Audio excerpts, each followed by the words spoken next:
A firefighter edges into a smoldering bedroom, crouching low to avoid the dense smoke banked down from the ceiling. He inches forward in the near darkness, feeling the oppressive oven-like heat right through his heavy turnout clothing, feeling for a child still unaccounted for. He reaches out. Just then, flame erupts all around him. Heat shoots up to 1,000 degrees, so hot it sears unprotected skin, blinds a man with excruciating pain, melts his mask and sets his clothing on fire. Wrapped in a blazing inferno, he has only seconds to get out. A few scant seconds before he's trapped and overcome.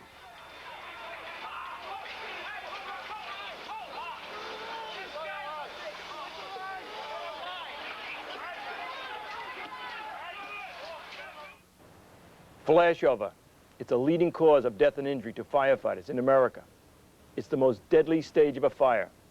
Flashover can happen suddenly, and when it happens with firefighters in a room, the results can be deadly. This videotape will tell you exactly what flashover is, what are its warning signs, how to assess the risk of flashover, and survival techniques you can use to minimize that risk.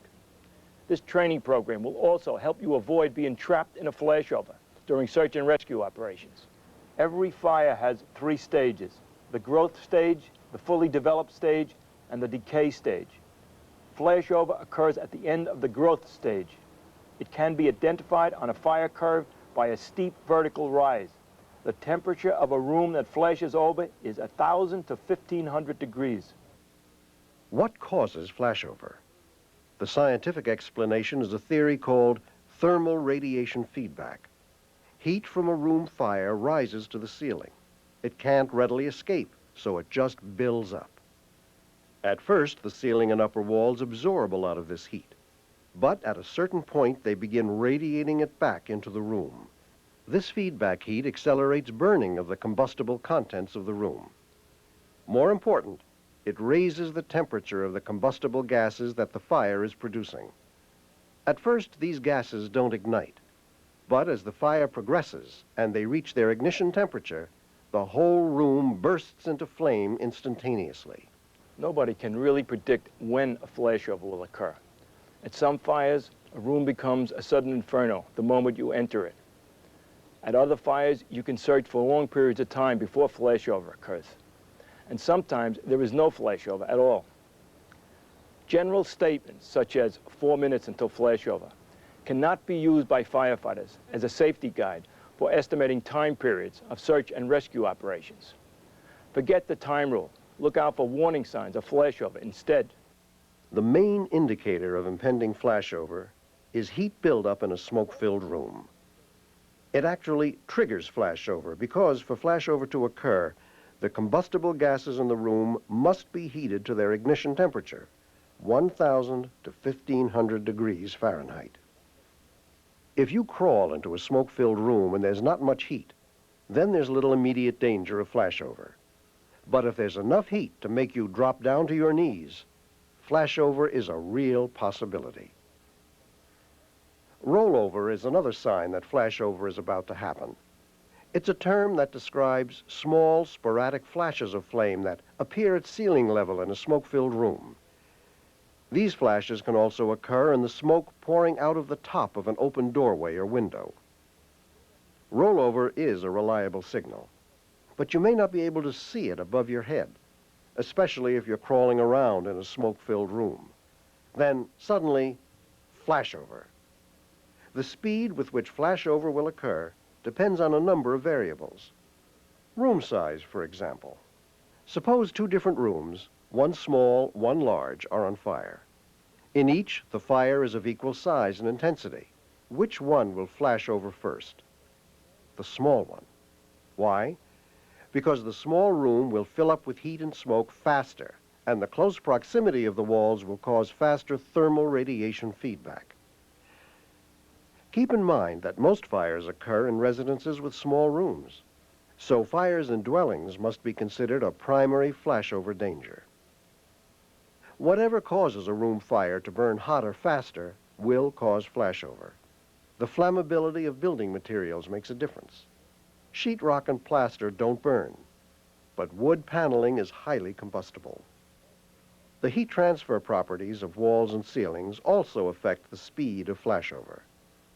The more insulation behind a ceiling or wall, the faster heat will radiate back into the room and the faster flashover will occur. And what about the combustibility of a room's contents? What's burning? How hot does it burn? How much smoke does it generate? Home and office furnishings used to consist of natural materials like wood, leather, wool, or cotton. Today, drapes, rugs, furniture, and bedding are more likely to be made of plastics and other synthetics. Lab tests show that a pound of wood or paper gives off 7,000 to 8,000 BTUs when burned. A pound of polyurethane, like that used in upholstery and bedding, gives off about 12,000 BTUs. And polystyrene jumps all the way to 18,000. With plastic furnishings, you get a hotter fire faster and more possibility of rapid flashover. Burning synthetics also generate dense smoke quickly. Smoke may hide the telltale flicker of rollover that warns you to get out. And when you do try to abort your search and rescue, the smoke may be too dense for you to find your way out. Firefighters searching smoke-filled rooms are killed and injured each year by sudden flashover. One reason is that firefighters get to the fire more quickly these days. Smoke detectors installed in residence buildings call us to the scene before a fire reaches flashover. That's good because we save more lives and property. It's bad because we face the danger of flashover more often. Progress in protective firefighting gear has also made firefighting a riskier business. On the one hand, it protects us better from flame and smoke. On the other, it encourages a more aggressive search and rescue operation. Firefighters are penetrating deeper into burning buildings to search for trapped victims. The deeper they crawl into a burning room, the greater the danger of being trapped by flashover. You've got to guard against over-reliance on your protective equipment. Flashover instantly changes a fire from the growth stage to the fully developed stage. That means more flame, more chance of it spreading to other areas, more heat.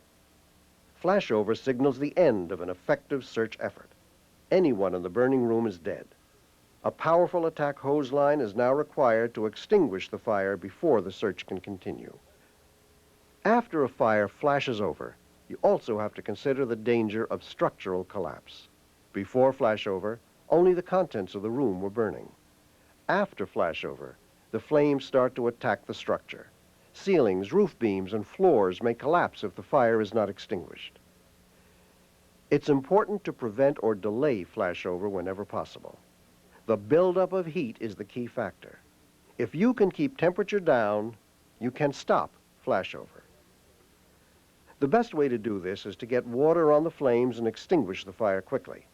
But it's not always possible to get an attack hose line in operation soon enough. The next best thing is to prevent heat buildup by venting. When you vent heat and smoke, you delay the buildup necessary for flashover. If the room in question has a skylight, vent it. Do it as soon as possible. Vertical ventilation may well delay flashover long enough to search and assist in advancing an attack hose line. Even if the room flashes over, the flames will be diverted upward. But venting a burning room is not always the appropriate technique. If the room is filled with superheated smoke down to the floor level and you can see rollover, don't vent the fire area. Instead, close the door. By closing the door to a burning room in the growth stage, you may starve the fire of oxygen and delay the buildup of heat necessary for flashover. So before you vent, ask yourself, how is venting going to alter the fire conditions in the burning room? How will it affect flashover?